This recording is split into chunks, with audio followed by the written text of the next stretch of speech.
John, I got an event. I'm going to get paid to speak. I'm super excited. What the heck do I wear?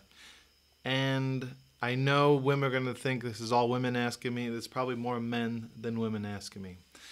Hi, if we have not met before, my name is John Ruman. I'm an international business coach, consultant, corporate trainer, where what I do is I help companies attract and retain talent, as well as make sure the talent is not wasting their time doing admin roles instead of only their key roles, which really helps businesses boom.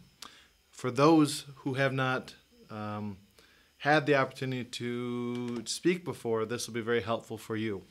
First of all, with fashion, I have a very, very simple rule, and I have some fashion friends and such. I would love to hear your feedback if you happen to see this.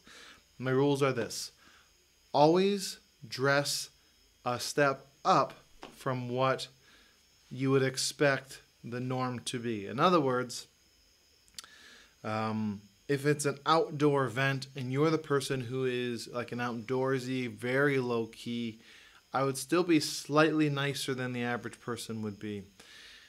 What I usually do, as you probably know if you watch my videos, I'm always wearing a shirt and tie. When I go out, I will always wear cufflinks. 95% of my shirts have cufflinks. It's kind of a step up from buttons. Plus, I'll wear a suit jacket. So here's the great thing. That outfit I just described, and I'll get to you ladies in a minute, but that outfit that I just described can be scaled down immediately. Pretend I'm wearing a jacket. Jacket comes off. Or tie. Tie comes off, and then immediately, like, this is a dress down event. Now I look better. You can even go no tie and a jacket, okay? So you have options. Assuming you have the same outfit I have, you got your cufflinks, you take off, and you start rolling these babies up. And now I look, and you can roll them twice depending how tight the sleeve is. Now you can roll them, and you look totally more relaxed than you were a few minutes ago. So the point is, you don't have to worry about it if you dress up too well. Imagine if I come to something and I'm speaking, or you, let's make it you so you can experience this. You reach this beautiful location, a company's having a retreat, you're the keynote speaker.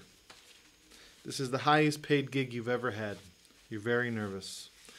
You go and you bring a nice dress shirt, but everyone is wearing a shirt and tie, and you literally are just wearing your dress shirt. You would probably feel embarrassed. And for, let's say you have like 3 watches, and one watch is kind of a step up from the others. Wear the nice watch. You can always take it off. So, again, what this does is it allows you to have the perspective of someone who's an authority figure. You should be if you're a keynote speaker, okay? And by feeling amazing and by feeling awesome in what you're wearing, you'll feel naturally more confident, and that confidence will have an impact, which is the whole point of the speech anyway. So dress well. Always dress well. So gents, dress up. You have steps that you can do to take it down a notch. Take off the tie, toss the tie. Keep the jacket on. Or shirt, tie, no jacket. Or just how I have now, shirt, no tie, no jacket. All of those things. And again, if you dress up with the cufflinks, I can always do the roll-up thing, and then within a minute, I look more down-dressed. Here's what I would actually encourage, though. When you start your presentation, look magnifique, look amazing. And here's why. When you start off that way, that first impression is like, bam, look at him, he looks good. So you'll have a very positive first impression.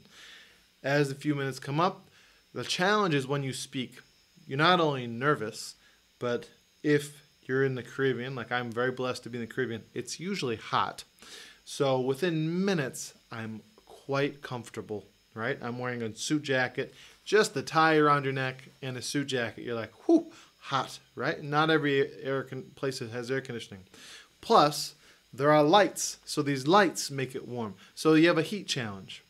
So what I would encourage you to do is, as you talk, you can take off your jacket, put it over a chair. or you could roll up your sleeves. Especially if your talk is kind of a talk that is more physical and you got physicality going on, you put power. If you have that, as you do your talk and as you're getting into that, get into the outfit, the wear that can handle that.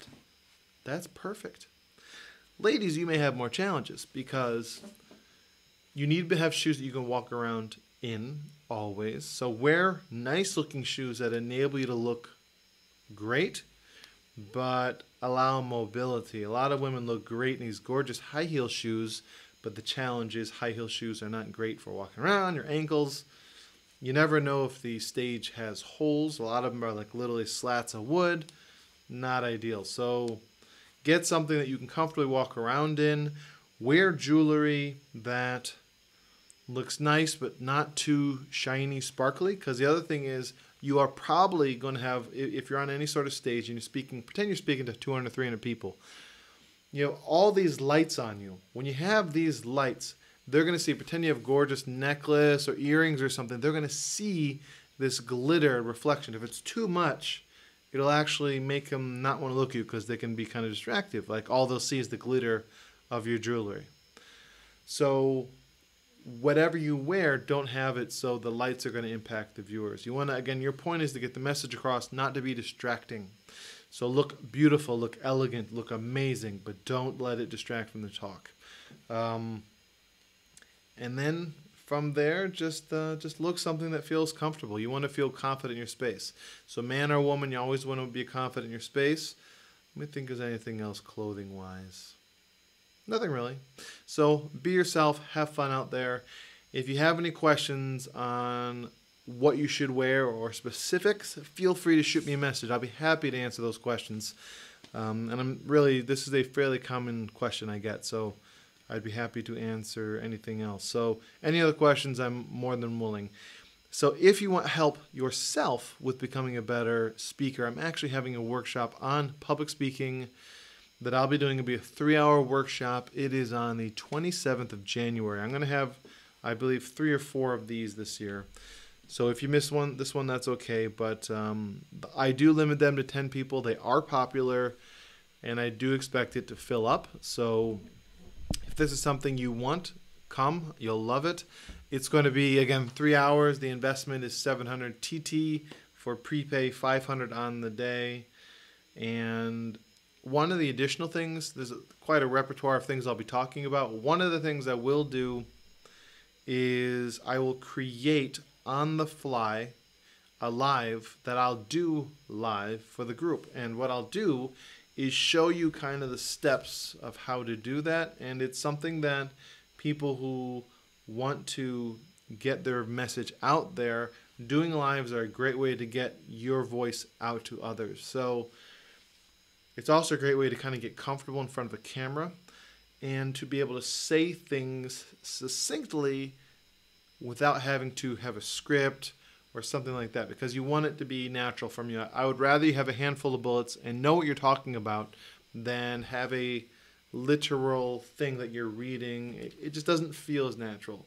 So unless you're doing a commercial for someone, do it off the cuff and it'll get better with time.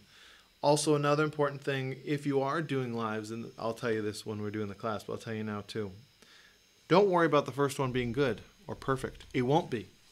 If you're at all like me, I am a perfectionist in that I love quality. And when I started off doing lives, if you were to go back to my earliest lives, you can find them on my page, I did probably the first 20 of them, 10 to 20 takes every single live, because I'm a perfectionist. I wanted the language perfect. I wanted this or that perfect. And honestly, at the end of the day, it's important that you get your message out there. And you got to understand, not everyone, is going to see every single video you have. So it's important that you do multiple videos on a related topic. And if you have overlap, that's okay. Reinforcing the same message is important. Understanding that, again, most people won't see the same thing. And it just helps you to become better. So don't worry about being perfect. Get it 80% right. And when you do your first public speaking gig, please invite me. I'd love to see you, love to support you if I'm available. So again, this starts here in about just over a month, and it's going to be an awesome workshop. I do expect it to be quite full, so again, if it's something you are interested, just let me know so we can reserve your spot. You can do a deposit to reserve your spot or just pay the whole thing. So thank you so much. I hope you have an amazing rest of your day.